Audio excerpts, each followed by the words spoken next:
There are two ways people protect themselves after getting hurt, and only one of them genuinely works. And so below, we have a wall that is represented as shame.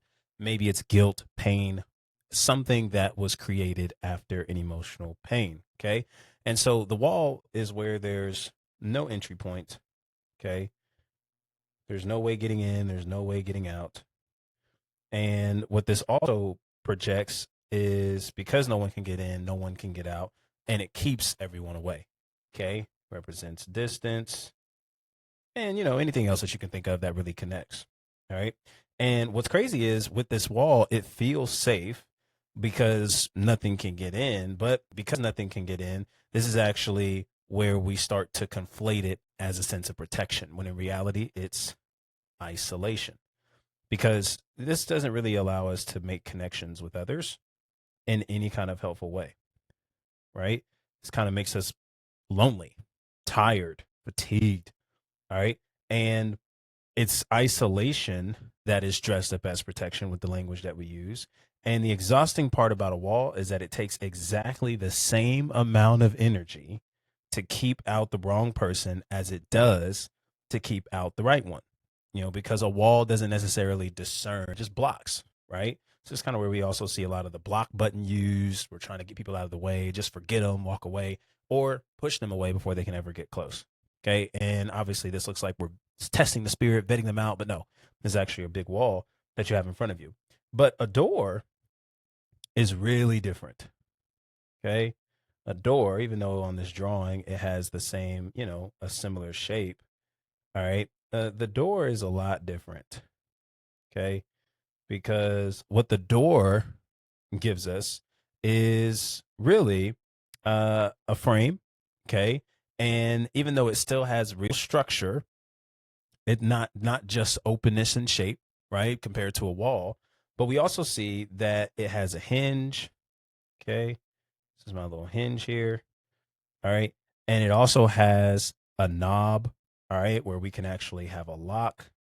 All right. You might think of it like, the little keyhole right beneath it. All right. To get in and get out. And you hold the key. That's the beautiful thing. Has a door, has a knob, has a lock, and you hold the key. But what's the difference here is that it can open for someone who's earned it with you having the key. Okay. It's all about earning. Okay. And trust. Remember, we talked about before, trust is earned in drops and lost in buckets. Okay. If you think about this in walking in your own home, in your own living space, like you own this spot.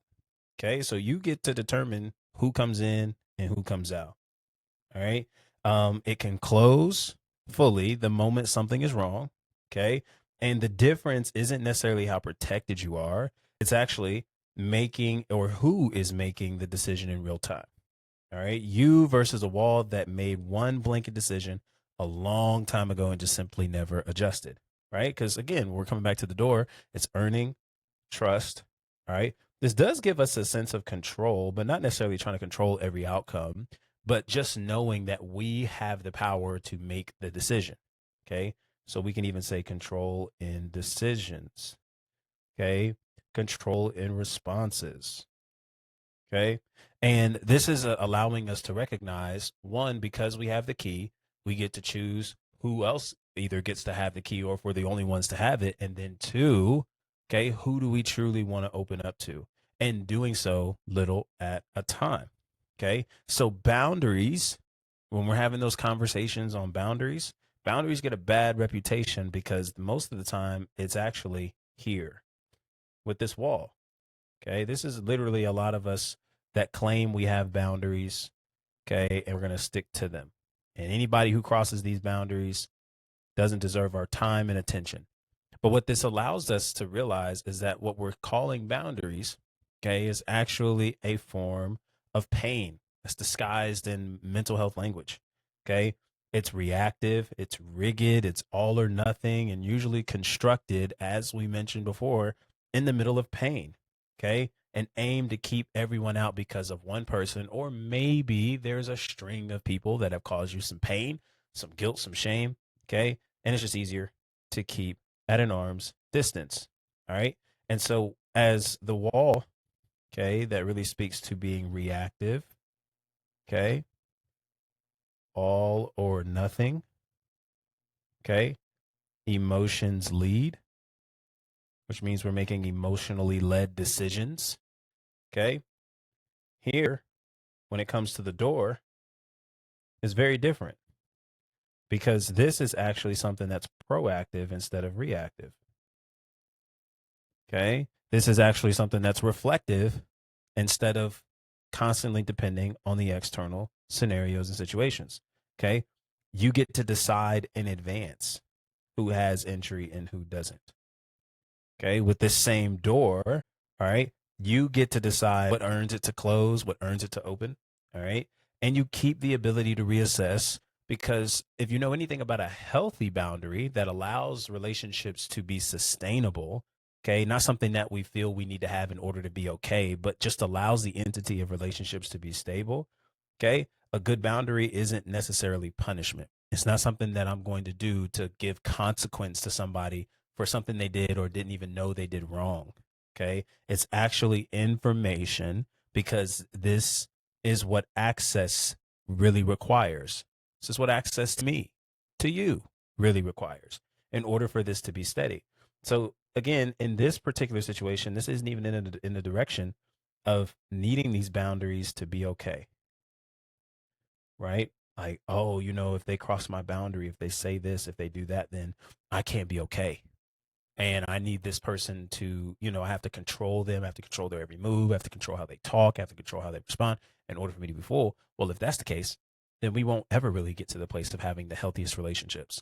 But with this type of boundary that's healthy, that allows the relationships to be sustainable, when we're talking about deciding in advance, we're deciding from values, we're deciding from alignment, we're deciding what makes the most sense for us in order for a relationship that's on the outside of the other door to make sense to connect with, to not force it, to not rush it, and most certainly to not be reactive, to close ourselves off so deeply that we can't be connected with. And anyone who tries, well, good luck, Charlie. Okay. And so practically, okay, what this actually looks like is naming our door.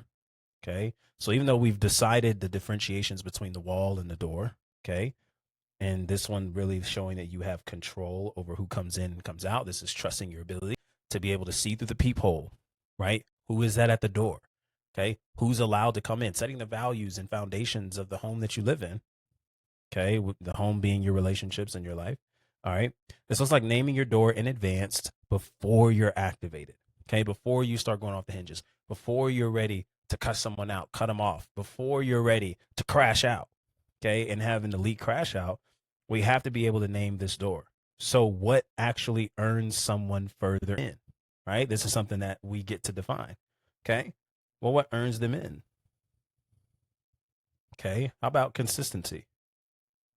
Okay. How about self control? How about respect? Not just when everything is going good, but also when things aren't looking so good. Okay. What about emotional stability? Okay. You don't have to worry about them flying off the handles, hitting you, and assaulting you in any kind of way. Right. They're able to maybe not necessarily communicate them perfectly, but they're willing to. Okay. They're not allowing their reactiveness to get ahead of them. Right. Whereas what causes the door to close immediately? Okay. What causes it to close? Okay. Well, how about dishonesty? And this is where we aren't even negotiating, right? Like, there's some people that show up on your front door that ring the doorbell that you don't even answer for, right? Because we know who you are. We know what you're trying to solicit, trying to sell us something. Okay. We're not interested and we're enjoying our night. And I just prefer the peace that I'm resting in. Like, this is the same way we want to treat that. Okay. Because what deserves an automatic close behind the door, okay? Don't let the door hit you on the way out. Things like dishonesty. Okay. What about disrespect? Okay. What about dishonesty? Or we said that already. Disappearing is what I meant. Right. This person just wanting to come and go and turn us on and off like a light switch doesn't work. right? And everything else that fits into this description that makes the most sense for you to be able to trust who you're letting in with your ability to recognize you having the key, you get to determine who comes in and who goes out. All right. And when you know this ahead of time, you're not making the call in the heat of your feelings because oftentimes your emotions can go awry.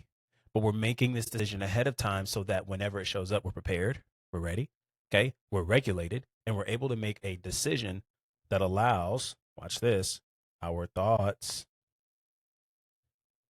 okay, to lead our emotions, okay. Not to say that we don't include them, but we recognize that the emotions should never be in the driver's seat. They should at least have the aux cord in the car, but they should not have the driver's seat. And it's our thoughts that lead the way. Okay. You're just checking the person's behavior consistently when your thoughts lead your emotions. You're checking the person's behavior against a standard you already set clear in your head. Okay. And so, really, in a lot of ways, your homework from this video is to understand your values. Okay. And I want you to think deeply 5 to 7 things you value. What are the things that you say you value in relationships? Peace, relaxation, consistency. Okay. Maybe it's some small details. All right. Maybe it's someone who's emotionally stable, can listen, all these different qualities. List 5 to 7 things that you say you value because this is what's going to determine whether you open the door or you close it. Okay. Some of you might have more. You might have exactly 5. That's a good start. And we can always work further. Okay. And what we're understanding here through all of this breakdown is that this is actually a practical skill that we're working on and developing without staying behind walls and building boundaries to be okay. All right. But being full and recognizing that what's set is so that the relationship can flourish in a healthy, consistent way. Not because in the event that it's crossed, I am rattled. I am not able to trust my decision making anymore. I'm questioning my identity and I'm no longer full. This is the practical skill behind what I like to call just simply avoiding the relationship problem that you continuously describe your situations and experiences in. Okay. Because most of the pain in that video, all right, comes from either no boundary at all, right, or a wall instead of a door. When we're talking about the gap, the struggles, and everything that you look at externally that allows you to say relationships don't work for me, God doesn't want you in any, or that maybe you're just not meant to have one. Okay. And so this is the practical skill that you'll apply. So I want you to do that. I want you to go back and watch that video. Okay. That will pop up on this screen. That is the cornerstone of everything that we teach here and behind the scenes on why these boundaries or these things that we're not moving in. Okay. This great wall of pain is showing up. All right. And then the next time that we meet, I'm actually going to travel to a place that a lot of content really doesn't go to, especially when it comes to these kinds of conversations. All right. And it's what actual recovery looks like after rejection without pretending it didn't happen and without letting it define you. And I think it's going to be a good conversation you don't want to miss. So be sure to subscribe, leave a comment if this was helpful, if you found value in this, and turn on your post bell notifications so you know when that video drops. I'll see you over there. Peace.